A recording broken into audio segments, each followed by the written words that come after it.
자, 이번 영상은 무려 50년 가까이 독립과 이념을 위해 벌어진 전쟁, 베트남 전쟁에 대해 초간단 핵심 요약을 해볼까 합니다.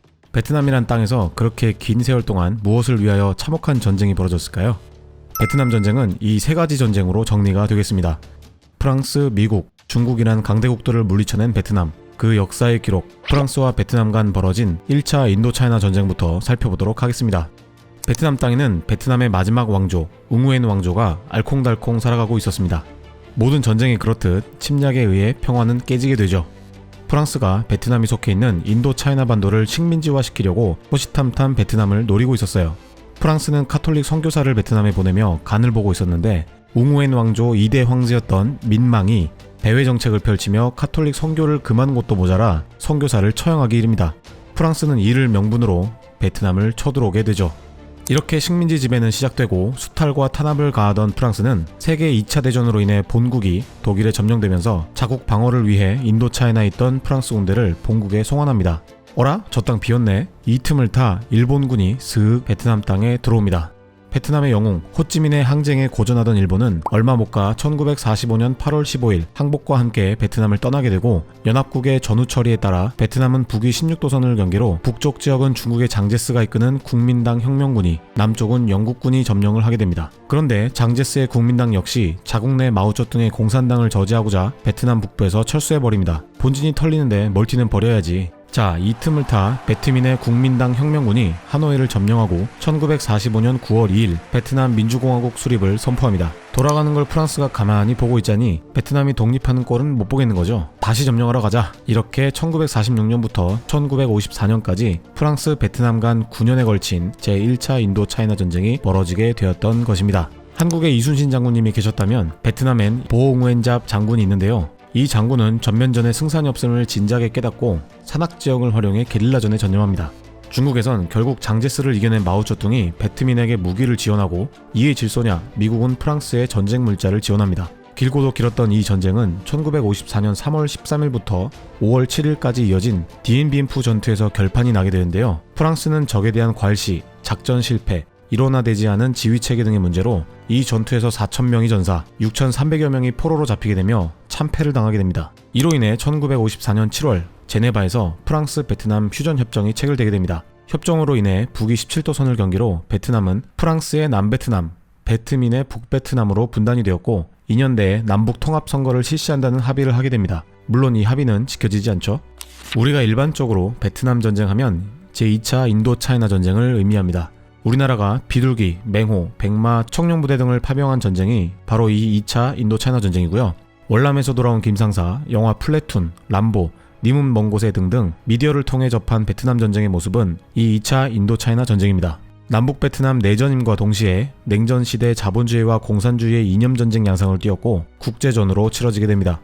남부 베트남의 리더 응오딘지엠은 프랑스를 축출하고 미국의 지원으로 1955년 남베트남 초대 지도자에 오릅니다. 미국의 지원도 있겠다, 좀 잘했으면 됐는데 부정부패는 어마어마했고 강압적인 종교정책으로 인해 민중의 거센 반발에 부딪히게 됩니다. 이거 봐, 스님이 종교 탄압에 반대하며 몸에 불도 막 붙이고 그러잖아.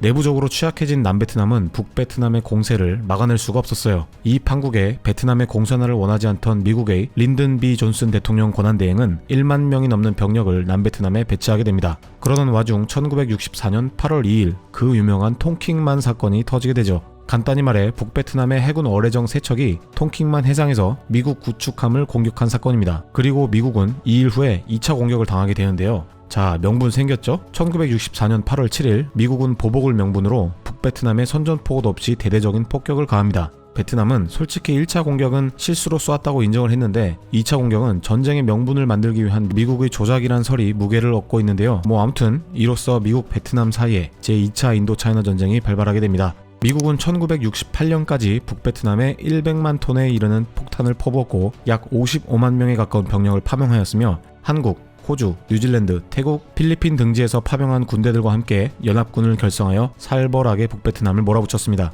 북베트남 역시 1966년 중국, 소련 등의 공산권 국가들의 지원을 요청했고 전쟁은 장기간 국제전 양상으로 돌입하게 됩니다. 그렇게 전쟁이 한창 진행되는 와중에 결정적인 사건이 하나 발생하는데요. 1968년 1월 30일 베트남은 구정을 떼시라고 하는데 이 떼 연휴 기간 동안 북베트남이 남베트남 전역에 100여 곳이 넘는 도시에서 동시다발적으로 기습 공격을 감행합니다. 그래도 미국인데 공격을 막아내며 북베트남의 패배로 끝이 났지만 이 전투는 미국 내 여론에 큰 충격을 주게 됩니다. 사이공의 미국 대사관이 베트공에 공격당하는 모습이 TV를 통해 미국 내 생중계되면서 막대한 병력을 전쟁에 투입한 미국의 결정에 회의론이 쏟아지고 반전 여론의 미군은 결국 리처드 닉슨 대통령 때 남베트남 철군 계획을 발표하게 됩니다. 참고로 요맘때쯤인 1969년 9월 2일에 베트남 초대 주석 호찌민이 갑작스런 심장 발작으로 79세의 생애를 마지막으로 세상을 떠났죠. 1973년 1월 파리에서 평화협정이 체결되면서 길고 길었던 2차 인도차이나 전쟁도 끝을 맺게 됩니다. 미군이 떠난 베트남은 혼돈 그 자체였는데요. 쩐반짜 중장이 지휘하는 북베트남 베트공군이 사이공을 포위했으며 1975년 4월 30일 정오경 북베트남 탱크가 독립궁에 입성하면서 사이공은 함락되었고 남베트남은 공식적으로 소멸하게 됩니다.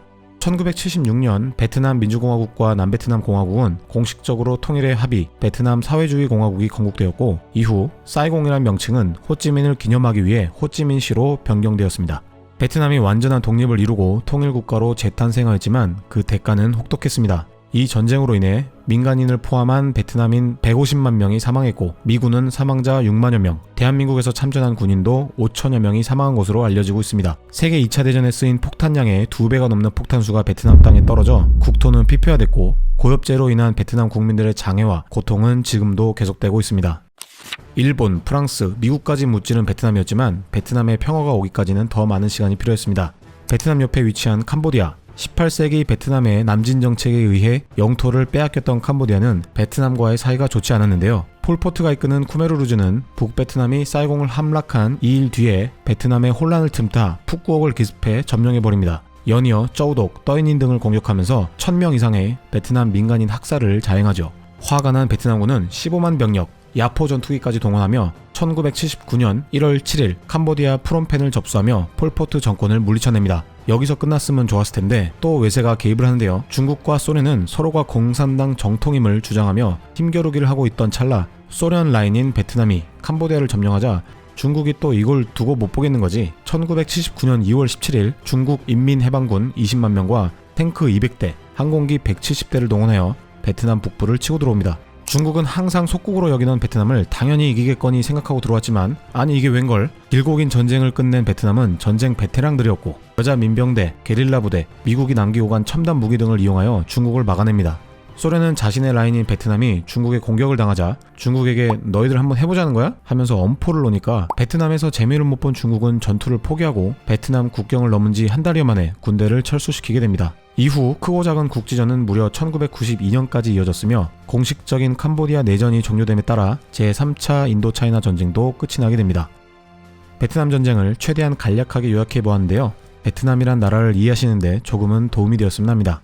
강대국들의 국익과 이념을 지키기 위한 군사적인 행보를 통해 국제 정세의 원리를 볼 수 있었고요. 베트남의 20년이 넘는 전쟁을 통해 이룩한 공산주의는 고작 10년 남짓 세월 후 도이모의 경제개혁 정책을 통해 자본주의를 어느 정도 도입하게 되는데 무엇을 위한 길고 긴 전쟁이었나란 안타까움도 듭니다. 베트남 사람들은 일본, 프랑스, 미국, 중국 등의 강대국들을 물리쳤다는 자긍심을 안고 살아가고 있으며 이런 점이 어느 정도 민족성에 반영이 되는 것 같습니다.